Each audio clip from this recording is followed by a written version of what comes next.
Hello.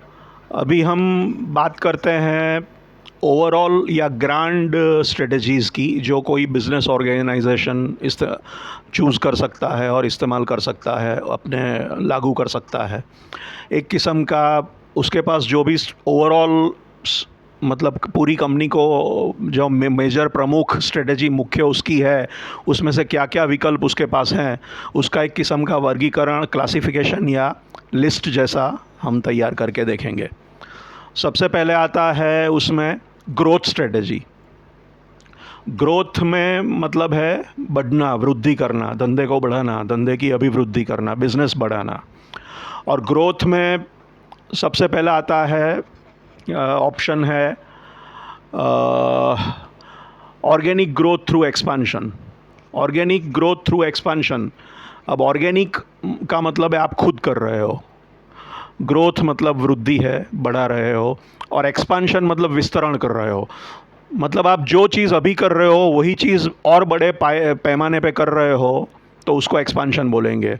जैसे कि अगर आप अपनी फैक्ट्री में 5 टन माल बनाते हो, तो आप अपनी कैपेसिटी बढ़ा के नई मशीनरी ला के या प्लांट बड़ा करके 10 टन की कैपेसिटी करते हो और 10 टन बना के बेचते हो, तो आपने सेम चीज़ बड़े पैमाने पे की, तो इसको एक्सपांशन या विस्तरण बोलेंगे। खुद किया तो उसको ऑर्गेनिक बोलेंगे, और वृद्धि की इस तरह से बढ़ाया बिजनेस को, तो उसको ग्रोथ बोलेंगे। तो ऑर्गेनिक ग्रोथ थ्रू एक्सपांशन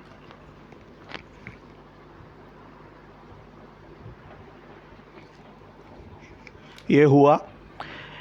इसके बाद आएगा इनऑर्गेनिक ग्रोथ थ्रू एक्सपांशन।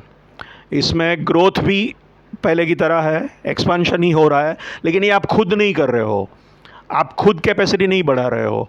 आप कर क्या रहे हो, आप किसी दूसरी कंपनी है, कोई कॉम्पिटिटर है आपका, कोई प्रतिस्पर्धी है, उसकी कंपनी खरीद रहे हो, उसकी फैक्ट्री खरीद रहे हो। शुरू से ग्रीनफील्ड प्रोजेक्ट पे ज़ीरो से लेके खड़ा नहीं कर रहे हो। आपके पास 5 टन का प्लांट है, अभी दूसरा 5 टन का प्लांट आप खुद खड़ा नहीं कर रहे हो, किसी का 5 टन का प्लांट है उसके साथ जुड़ जा रहे हो। या तो आप उसको खरीद रहे हो, तैयार हाल आपको मिल गया तो आपने उसको एक्वायर कर लिया, खरीद लिया, टेक ओवर किया, या उसके साथ जॉइंट वेंचर या मर्जर कर लिया, या जुड़ गए उसके साथ। तो mergers and acquisitions, joint venture, amalgamations, इस टाइप की प्रवृत्तियाँ इनऑर्गेनिक ग्रोथ में होती है। तो ये इनऑर्गेनिक ग्रोथ हुआ, एक्सपांशन ही हुआ, क्योंकि सेम चीज़ की 5 टन की जगह 10 किया, पहले 5 का 10 खुद किया, इस बार 5 और 5 दूसरे का मिला के किया, तो ये इनऑर्गेनिक हो गया। तो ये आपका हुआ इनऑर्गेनिक ग्रोथ थ्रू एक्सपांशन।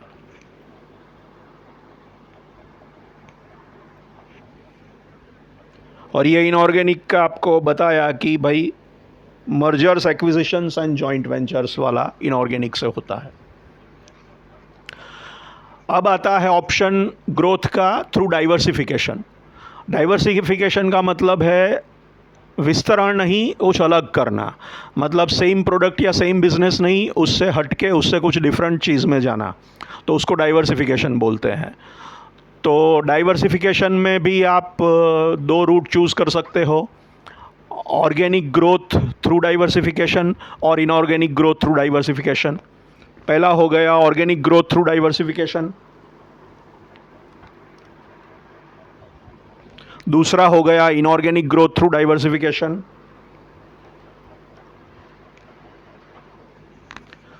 तो ऑर्गेनिक में खुद किया, इनऑर्गेनिक में किसी के साथ मिलके या किसी के कंपनी को खरीद के किया।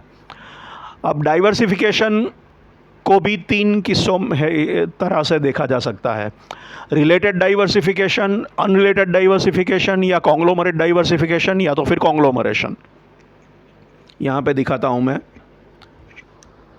Related, unrelated and conglomerate. Related, unrelated, conglomerate diversification. Related diversification का मतलब है आप जो काम कर रहे हो, जो बिजनेस या जो प्रोडक्ट कर रहे हो, उससे मिलती जुलती कोई प्रोडक्ट या कोई बिजनेस आप चालू करते हो। सेम बिजनेस या सेम प्रोडक्ट नहीं, लेकिन मिलता जुलता। फॉर एग्जांपल, अगर कोई कंपनी, जैसे कि आज कोई कंपनी है जो मोटर कार बनाती है या टू व्हीलर बनाती है, अभी वो नॉर्मल इंजन से चलाती थी, पेट्रोल, डीजल, सीएनजी वगैरह के, अभी वो इलेक्ट्रिक व्हीकल्स में जा रही है।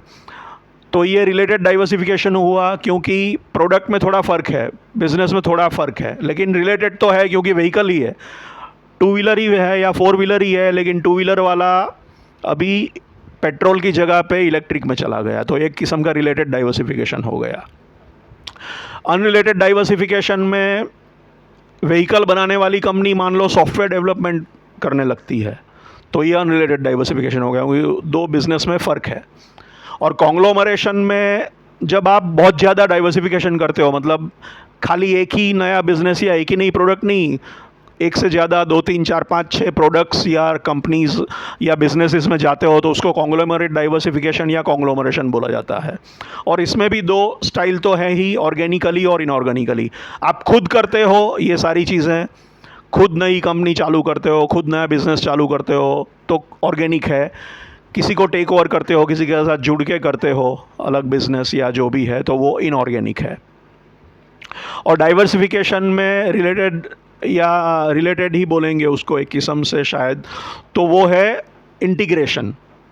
उसको वर्टिकल इंटीग्रेशन बोला जाता है। कभी कभी एक्सपांशन जो था उसको हॉरिजॉन्टल इंटीग्रेशन बोलते हैं, और डाइवर्सिफिकेशन में एक किस्म का वर्टिकल इंटीग्रेशन आता है, वो भी एक किस्म का डाइवर्सिफिकेशन है जिसमें दो पार्ट हैं, forward integration and backward integration. So in diversification, another way of looking at diversification is what type of diversification? Is it integration, and is it vertical, is it forward, or is it backward? So you have vertical integration, and which is forward or backward, which is part of diversification.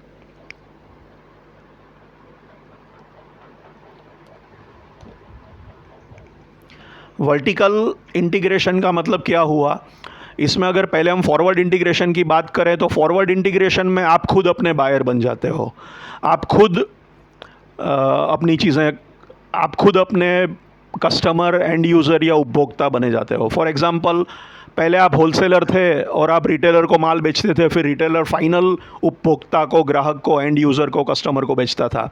अभी अगर आप wholesaler हो और आपने खुद retail भी चालू कर दिया, तो आप एक तरह से आपके फाइनल एंड यूज़र, फाइनल ग्राहक, फाइनल उपभोक्ता के नज़दीक पहुँचे, और तो इसको फॉरवर्ड इंटीग्रेशन बोला जाएगा। ये डाइवर्सिफिकेशन ही हुआ क्योंकि अलग कुछ किया आपने, और सेम चीज़ नहीं की, इसलिए डाइवर्सिफिकेशन है। लेकिन आगे बढ़े तो फॉरवर्ड इंटीग्रेशन है, आगे इन द सेंस कस्टमर के नज़दीक पहुँचे आप। बीच में रिटेलर था, अभी आप ही रिटेलर बन गए, तो कस्टमर के और नज़दीक आ गए। और उससे उल्टा ये वर्टिकल इंटीग्रेशन का कि ये भाग है फॉरवर्ड इंटीग्रेशन। वर्टिकल इंटीग्रेशन का दूसरा पार्ट है बैकवर्ड इंटीग्रेशन, जिसमें आप उल्टा करते हो, जिसमें आप खुद के सप्लायर बन जाते हो। आप कहीं से कोई माल खरीद के उस पर कुछ और प्रोसेस करके बेचते थे, अभी जो माल आप खरीदते थे वो खुद बनाने लग गए, तो आप ही अपने सप्लायर बन गए, तो ये बैकवर्ड इंटीग्रेशन हो गया। तो ये वर्टिकल इंटीग्रेशन में दो भाग होते हैं। फॉर एग्ज़ाम्पल, आप कहीं से किसी माइन से सोना या वो कुछ कॉपर या कुछ खरीदते हो, और फिर खान या खदान से अंदर, और उसको फिर प्रोसेस करके बेचते हो, तो अभी आपने खुद अपनी माइन चालू कर दी वेदांता की तरह, अपनी खुद खाने, कोयले की खाने, सोने की खाने।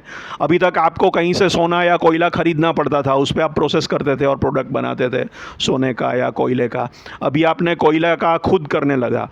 डायमंड वाला, हीरे वाला सूरत का बिजनेसमैन है जो अफ्रीका से माइंस में से डायमंड ख़रीदता है, रफ़ डायमंड, और रफ़ डायमंड को यहाँ पे पॉलिश करते हैं। तो यहाँ के जो डायमंड के पॉलिशर हैं वो खुद अगर डायमंड की माइन ख़रीदने लगे तो वो खुद अपने सप्लायर बन गए।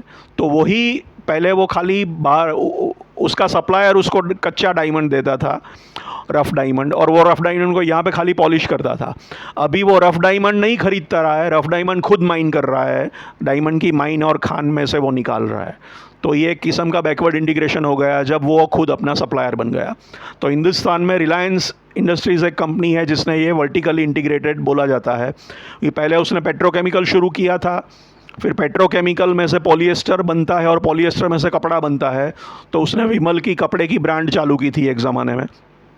तो वो अपना बायर बन गया, मतलब वो पेट्रोकेमिकल में से पॉलिएस्टर में से कपड़ा, तो वो पेट्रोकेमिकल में से कपड़े में भी लग गया, तो फाइनल प्रोडक्ट जो कस्टमर ख़रीदता है उसकी तरफ आगे बढ़ा या फॉरवर्ड किया। और पेट्रोकेमिकल आता है क्रूड ऑयल और पेट्रोलियम और उसके रिफाइनिंग से, तो उन्होंने रिफाइनरी भी शुरू कर दी और फिर ऑयल एक्सप्लोरेशन का भी सोच रहे हैं, तो वो बैकवर्ड चले गए। जो उनका रॉ मटेरियल था पेट्रोकेमिकल के लिए वो खुद वो निकालना और रिफ़ाइन करना चालू कर रहे हैं। तो ये चीज़ जो हुई वो बैकवर्ड इंटीग्रेशन भी हो गई, और कपड़े का और प्लास्टिक का वगैरह चालू किया पेट्रोकेमिकल में से, तो वो फॉरवर्ड हुआ। तो उन्होंने फॉरवर्ड बैकवर्ड दोनों किया, तो ये पूरा वर्टिकली इंटीग्रेटेड हो गया। तो ये सारा जो था वो ग्रोथ वाली बात थी, ग्रोथ स्ट्रेटजीज़ की बात थी। उसके बाद हो सकता है जिसको कहते हैं स्टेबिलिटी या स्टेटस क्वो, जिसमें आप कहते हो कि हमें ग्रोथ नहीं करनी है, खाली मेंटेन करना है, जो चल रहा है उसको चलने दो, ज़्यादा बढ़ाने की नहीं सोचते हैं, जैसे चल रहा है उसको चलने दो उसी तरह। तो उसको बोलते हैं हम मेंटेन करेंगे बिज़नेस को। स्टेटस क्वो, जैसा चल रहा है उसको चलने दो, तो उसको हम स्टेबिलिटी, स्थिरता, चल रहा है चलने दो, स्थिर हिसाब से अपने हिसाब से मेंटेन करो। तो वो आपका स्टेबिलिटी या स्टेटस क्वो या मेंटेनेंस वाला स्ट्रेटजी हो गया।